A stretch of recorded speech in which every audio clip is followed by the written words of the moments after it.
আল্লাহ বলেন ফানকিহু মা তাবা লাকুম মিনান নিসা মাসনা সুলাসা ওয়া রুবা।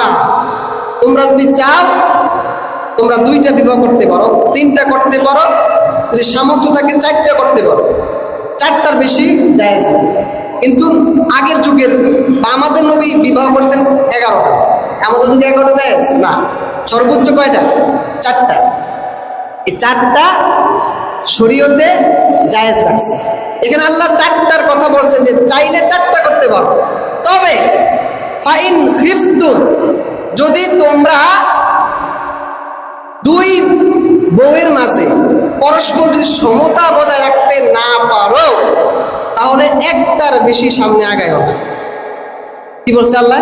কয় না চারটা করো, বলছে তুমি দুইটা করছো। প্রথম স্ত্রী বিবাহ করার পরে দ্বিতীয় স্ত্রী পায়া যদি প্রথম স্ত্রীর হক আদায় না করো, তুমি তার প্রতি বেশি ঝুঁকে যাইবা, তাহলে তোমার জন্য একটার বেশি দুইটা জায়েজ না। আর যদি করতে হয় সবাইকে সমানভাবে সকল কিছু দিতে হবে। তুমি খাইতে পারো না, বউ দুইটার লেগে পারাপারি না, এটা জায়েজ না। শক্তি আছে, সামর্থ্য আছে, টাকা আছে, পয়সা আছে, লক্ষ কোটি টাকার মালিক, তুমি যদি এই পরিবারকে যা দাও আরেকজনকে তা দাও, তাহলে তোমার জন্য জায়েজ। কিন্তু তুমি যদি একজনকে বিবাহ করার পরে অন্যজনের কোনো খোঁজ খবর নাই, আগের মহিলা, মনে রাখবেন এই স্বামীর জন্য জাহান্নাম ছাড়া উপায় নেই। মহিলার হক সে যদি মাফ না করে, আল্লাহর ক্ষমতা নাই আপনাকে মাফ করা।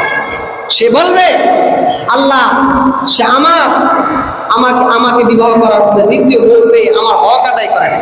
তার শারীরিক হক আছে, মানসিক হক আছে, আর্থিক হক আছে, সকল হক আপনাকে আদায় করতে হবে। এই হক আদায় করে আপনি নামাজ পড়েন, রোজা করেন, হজ করেন, যা করেন আপনার আমল কবুল হবে। যদি স্ত্রীর হক আদায় না করে, একবার না, দুইবার না, 1000 বার হজ করেন, ওমরা করেন, নামাজ পড়েন, কবরে দাগ ফেলে ফেলেন, এই কোনো আমল আপনাকে জাহান্নাম থেকে বাঁচাইতে পারবে। সে 1000টা পরকিয়া করে, কয় না সমস্যা নেই, কিন্তু একটার বেশি আরেকটা দুইটা বিয়ে করতে চাইলে তাকে বলে সে চরিত্র খারাপ। একটা বেশি দুইটা বিয়ে কি ইসলামে জায়েজ নাই? আছে, যদি তার সামর্থ্য থাকে, তার চরিত্র হেফাজতের জন্য সে একটা করবে, দুইটা করবে, তিনটা, চারটা। সে যদি চারটা বিবাহ করে যদি তার সব কিছু দিতে পারে, শরীয়ত তার জন্য জায়েজ রাখছে। আবার এটাও লক্ষণীয় বিষয়, যার চরিত্র আসলেই খারাপ, সে একটা না 1000টা করলে তার খারাপই থাকবে, এটাও আছে আমার। কিন্তু যার সামর্থ্য আছে, সমাজে যদি কেউ বিবাহ করতে চায়, আমরা সমাজবাসী, গ্রামবাসী